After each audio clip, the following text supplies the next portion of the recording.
এখন আপনাদের পাঠ করে শোনাচ্ছি সুকান্ত ভট্টাচার্যের কবিতা বিয়ে বাড়ির মজা। বিয়ে বাড়ি বাজছে সানাই, বাজছে নানান বাদ্য, একটি ধারে তৈরি হচ্ছে নানা রকম খাদ্য। হইচই আর চেঁচামেচি, আসছে লুচির গন্ধ, আলোয় আলোয় খুশি সবাই, কান্নাকাটি বন্ধ। বাসর ঘরে সাজছে কোণে, সকলে উৎফুল্ল, লোকজনকে আসতে দেখে কর্তার মুখ খুলল। আসুন আসুন বসুন সবাই, আজকে হলাম ধন্য, যৎসামান্য এই আয়োজন আপনাদেরই জন্য। মাংস পোলাও, চপ, কাটলেট, লুচি এবং মিষ্টি।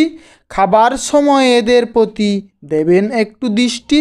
বর আসেনি তাই সকলে ব্যস্ত এবং উৎসুক, আনন্দে আজ বুক সকলের নাচছে কেবল ধুক ধুক।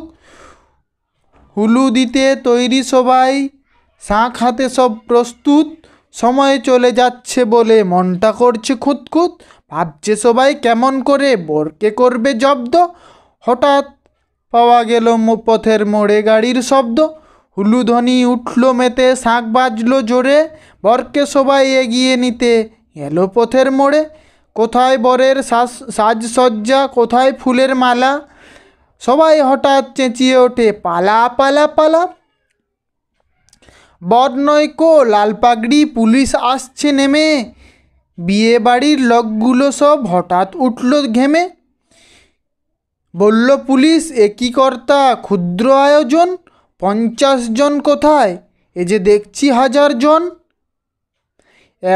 এমনি করে চাল নষ্ট দুর্ভিক্ষের কালে, থানায় চলো কাজ কি এখন এইখানে গোলমালে। কর্তা হলেন কাঁদো কাঁদো, চোখেতে জল আসে, গেটের পাশে জড়ো হওয়া কাঙালিরা হাসে।